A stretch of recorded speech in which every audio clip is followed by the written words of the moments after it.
அந்த எண்ணம் என்னை மின்னல் மாதிரி தாக்கிடுச்சு. இந்த பொண்ணு என்னை பார்க்குற பார்வை வெறும் பார்வை மட்டும் கிடையாதுன்னு என் மனசுக்குள்ளே தோண ஆரம்பிக்குது. அதில் கொஞ்சம் ஆசையும் கூட கலந்துருக்குது.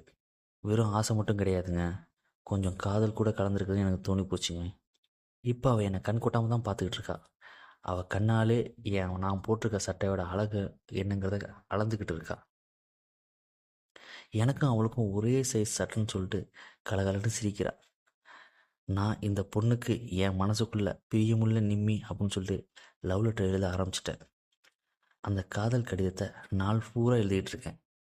குளிக்க போகிறப்ப 2 வரி, சாப்பிட்றப்ப 2 வரி, அப்புறம் காய்கறி வாங்க போகிறப்ப, மார்க்கெட் போனப்போ, போஸ்ட் ஆஃபீஸ் போய் தபால் இருக்கான்னு பார்க்கும்போது அப்படின்னு சொல்லிட்டு பாதி லெட்டர் எழுதி முடிச்சிட்டேன். மனப்பாடமாக தான் மனசுக்குள்ளே. சாயங்காலத்துக்குள்ளே இதை கடிதமாக ஒரு பேப்பரில் எழுதி நிம்மிக்கிட்ட கொடுத்துட்டு ஓடி வந்துடணும். அவள் என்ன செய்வா? படிப்பா. படித்து அவளுக்கும் ஓகே அப்படின்னா எனக்கு திரும்ப ஒரு காதல் கடிதம் வரும். அவளுக்கு ஓகே இல்லை அப்படின்னா அவள் அம்மா கிட்ட சொல்லி என்னை வேலையை விட்டு தூக்கிடுவா. 2 விதத்துலேயும் ரொம்ப சந்தோஷம்தான் எனக்கு. நிம்மிக்கு என் மேலே இஷ்டம் அப்படின்னா நான் இந்த பழக்கத்துலேருந்து ரொம்ப ஈஸியாக வெளில வந்துடலாம். அவள் கோவிச்சுக்கிட்டா அப்படின்னா வேலையை விட்டு போயிடலாம். எப்படியா இருந்தாலும் நமக்கு நல்லது தான். அவங்களுக்கு வெளிநாட்டிலேருந்து ஒரு லெட்ரு வந்துருந்துச்சு. அதை கொண்டு போய் கொடுக்க மாடிக்கு போனேன். நிம்மி காலேஜ் போயிருந்தா அந்த டைமு. அம்மா உட்காந்துக்கிட்டு இருந்தாங்க.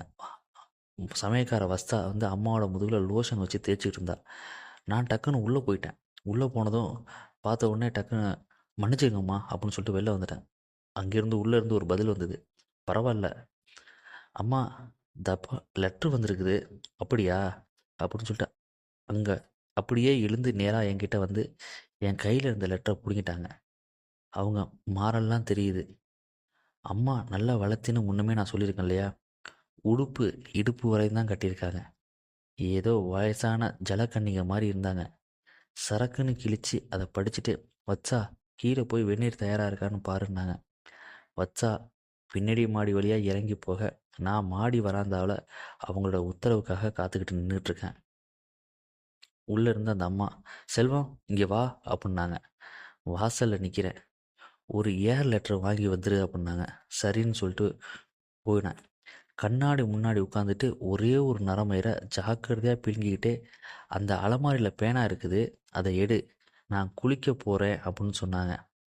ஒரு முறை மார்பு முடிச்ச நீக்கிட்டு திருப்பி கட்டிக்கிறாங்க. எனக்கு ஒரு கணம் அவங்க கண்ணாடி வழியாக மடிப்பாக தெரியுறாங்க. பளிச்சுன்னு விலகி வந்துட்டேன். கீழே இறங்கி வரப்போ தான் எனக்கு இன்னொரு அர்த்தமும் தோணுச்சு. அம்மா இதெல்லாம் வேணும்னே செய்கிறாங்கன்னு. எனக்கு ஒரு மாதிரி ஆகுது.